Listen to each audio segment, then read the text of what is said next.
I'm Sophie Delquier. I'm Carly Rapp, and this is The Elephant in the Room bonus episode. So today we have for you a special bonus episode in honor of Women's History Month. Today we're going to go through some U.S. senators, women only, of course, naturally, who have joined the podcast before. We're going to play some clips and some sound bites of those episodes and do a live reaction for you. But first, Carly, give us a little background on Women's History Month. I mean, the women's suffrage movement began somewhere, right? I mean, even from Wyoming being one of the first territories to grant women the right to vote and to hold office back in 1869. And Esther Hobart Morris of Wyoming was the first woman to hold a judicial office in Wyoming back in 1870. But jumping forward today, we'll look at some of our senators and the role models of our future generations. Thanks, Carly. That's so interesting. Let's go ahead and get started with our first clip. U.S. Senator Marsha Blackburn from Tennessee. My grandmother was a trailblazer, and my dad was so influential in saying you should be able to do whatever you want to do, and so encouraging. And it's so important for parents and for employers and for mentors, a well-placed word of encouragement to a child, to a young person, is absolutely vital. And the people that are a part of our team, I try to encourage them every day. I pray for them that they will feel encouragement in their job, that they will learn to make wise decisions and will seek to do better for themselves and for others. There is something I wanted to address because it seems so ridiculous to me, but there seems to be a school of thought out there that being a Republican and supporting women are somehow at odds with each other. Do you want to dispel that a bit? Yeah, I find that so interesting that people say that, because when you look at the left, they want women to be in lockstep. As I said in my books, it's kind of like they want the Stepford wives. You have to have this set of beliefs. And when you look at Republicans, we're for all women to be their best, to dream big dreams and to make those dreams come true, and for that individual empowerment that is so important, and to open those doors of opportunity. I have said time and again, if it were up to me, I would change GOP from Grand Old Party to Great Opportunity Party and open the doors for women and for minorities who are saying we want the best for our families, for ourselves, for the future, for all kids. Wow, listening back to that, I had forgotten that part of the episode. I mean, we go through so many topics with our U.S. senators, and Senator Blackburn hit the nail on the head. Something that Senator Blackburn has also been very involved in talking about is, there really is, there was such a movement of feminism, I think, with Democrats and with the left. But you're really seeing a new attack on women almost with like women's sports and kind of in the name of inclusivity. It's actually hurting women in a lot of different fields. And it's so true. I mean, we are women. We are women. We are women. To clarify. But we're also, we're champions of women. Most definitely. You have to be a champion for women, and you have to encourage and build up other women. That's what we're here for. We're not here to tear down each other. We're here to build each other up, to help each other get to the next step. Right. Which is so important for women. I mean, even Senator Blackburn, in her 20s, wasn't allowed to open a credit card until later in her 20s without the permission of her husband or her father at that point in time. We've come so far even since then. Yeah, that's so true. And it feels like we're honestly going backwards in a lot of the culture war. Just the war on women. Well, let's go ahead and jump into Shelley Moore Capito's soundbite. She talks a little bit about being a woman, but also a program that she built, Girls Rise Up. So let's go ahead and give that a listen.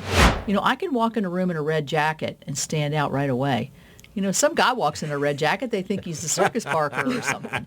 So I see it as an advantage. I think I've always talked from my heart, and I have the experience of raising children, caring for parents, going to the grocery store, all of the things that that people see every day and that women do. And I think women understand that you can't sit around and putz around on an issue for a month. You've got to do the laundry, make the meals, cart the kids around, try to keep a house halfway decent, help your husband, have him help you. There's just so much coming at, I think, women. And I think even now more, I see this in my sons, more with men too, more child care for the men and all of that than when certainly my husband and I were raising our children.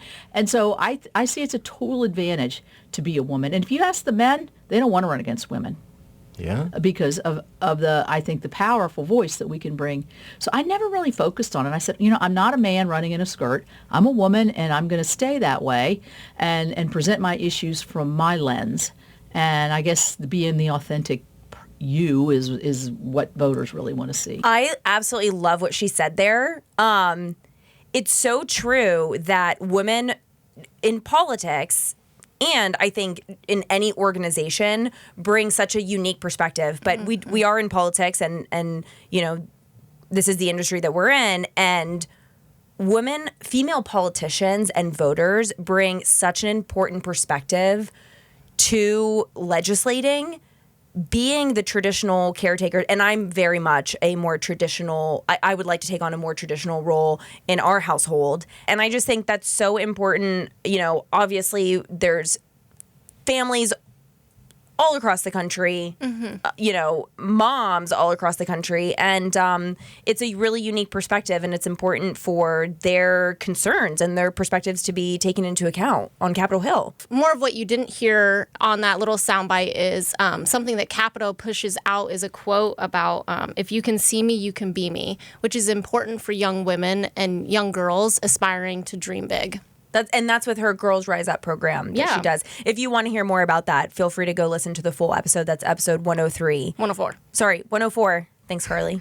Carly keeps us in check here, executive producer. Okay, let's go ahead and listen to the next senator, U.S. Senator Joni Ernst from Iowa. Let's listen to that clip. We are doing this during March, Women's History Month, so we are going to tie that in a little bit. You are the first female combat veteran elected to the Senate, so you've broke a glass ceiling there. Yes, and it's shocking, actually, because there are quite a number of wonderful female veterans out there, and I try to be very supportive of women veterans that are stepping up to run for elected office. I think we bring an incredibly unique perspective into the United States Senate and into Congress as a whole. I think Senator Joni Ernst has a very good point that any veteran that wants to run for an official office has a unique perspective that most others don't, but especially women veterans. I mean, Joni Ernst, in her lifetime, we saw women go from serving as secretaries and nurses in the military to becoming frontline combatants. So their perspectives have changed for sure. Yeah, it's truly amazing. And she makes a great point. There's so many women now that, are on the front lines. So it's really amazing that she's the first one that was elected to U.S. Senate. But it also reminds me of kind of the point I was making, and the point that Senator Shelley Moore Capito was making. Again, it's just like these really unique perspectives, bringing them here is so important. It's amazing. Important not only for Congress, but if we're looking at our younger generation, important to encourage our young girls to dream big and to reach for the stars. Totally.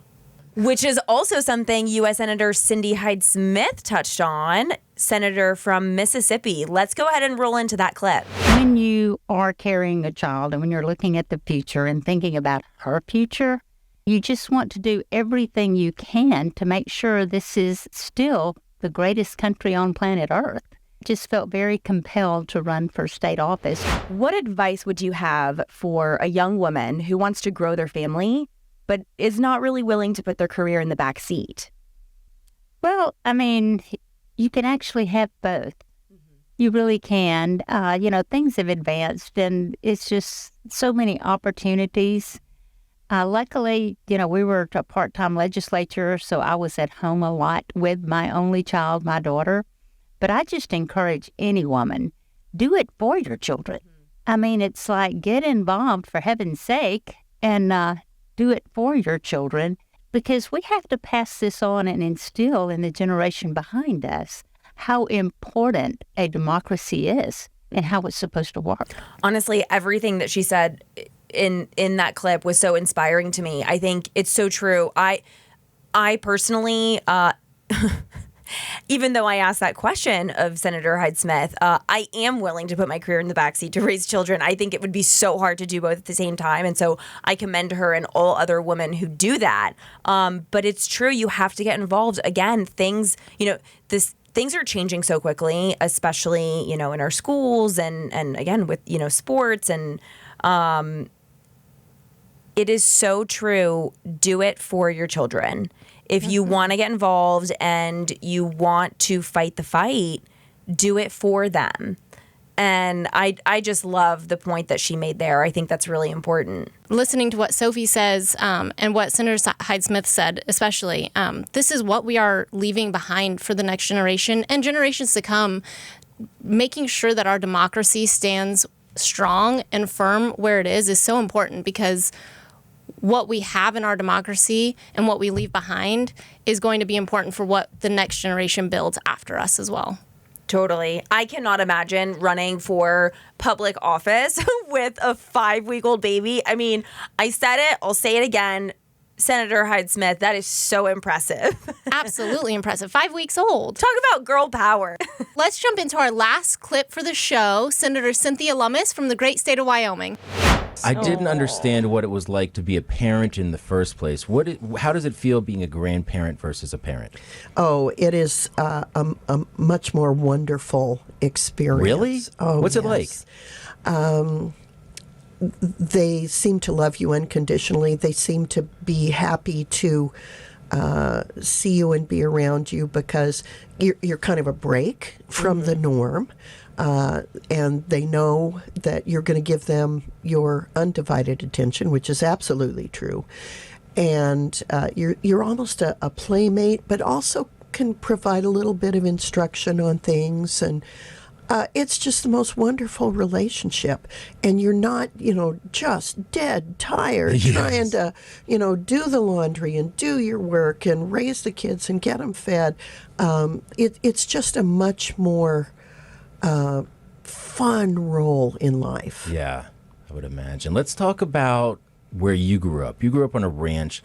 I imagine your parents were hardworking, and we kind of had a conversation this morning with Carly, who works on the show behind the scenes, how children kind of model themselves out after their parents' behavior. Your parents very hardworking? Very hardworking, absolutely. Would you say that's true? That you were hardworking because you grew up and you saw them working hard. You started working at a young age on the ranch. Can you tell us about that? Very young. I have 2 older sisters and a younger brother, and this was a family ranch, so we all had to pitch in. But it was a sense of pride because you felt important, and you were important. I think what she's touching on there is no matter whether you're a boy or a girl, it is important to instill that great work ethic in children from a young age, especially a young girl on a farm, young boy on the farm. They can do just about anything the same. So why not, empower them and instill that work ethic in them from a young age? Yeah, it reminds me of the expression, if you don't teach a goldfish it can climb a tree, it'll never try, or something like that. Interesting. No, I don't know that. I mean, it's like the raise your kids so you can spoil your grandkids, because if you don't and you spoil your kids, you're going to raise your grandkids. Yeah, no, I was a little bit of a tomboy growing up. And Me too. Yeah, I had my older brother, and I'd basically, whatever he did, I would do, and I would just follow suit. It reminds me of that song, anything you can do, I can do better. Yes. Those are the lyrics, right? Yeah. Okay, yeah. I doubted myself for a second. But no, I think that's a super important lesson for the younger generation and younger females, especially, again, since there's such a culture war on specifically that these days. Women's sports. Yeah. Mm-hmm. Yeah, totally. Most definitely. I think encourage women to go out there and try their best. I mean, they are just as good as any boy out on the field or out on the court or wherever we're looking. Sophie, that was so much fun listening to our women guests and U.S. senators. throwing it back to a couple old episodes, but listening to some of their great points and topics that we have about encouraging women, building women up, and, looking to the future. Yeah, it was a lot of fun. And we've come so far, and I think that we really are living in a time where it almost feels like we're going backwards. Obviously, there's still, a push for the woman's, right to everything, right? Especially since it's so under attack. I would note that doesn't mean that women have to turn their backs on more traditional values. And I think that's actually really coming back. I'm feeling like a lot of my friends and my generation are, as they're starting families, they're like, I actually don't really care about how far my career goes and doing, reaching the pinnacle of success. I think for a lot of women, the pinnacle of success really is just taking care of a home, having children, making sourdough bread, tending a garden. At least that's my dream. Maybe I'm projecting here. But it's really nice to reflect on what makes us who we are, where we've come from, and what we're facing today. Yeah, I agree. To hear the full episodes from the clips that we played for you today, you can go ahead and find all of those anywhere that you listen to your podcast already. Rumble, YouTube, Spotify, Apple Podcasts. Go give them a listen. The Elephant in the Room is brought to you under the direction of U.S. Senator John Barrasso of Wyoming. Executive producer is Arjun Modi. Show producer is Carly Rapp, who joined me today. Technical director is Rashad Smith. Thanks for listening. Until next time, this has been The Elephant in the Room.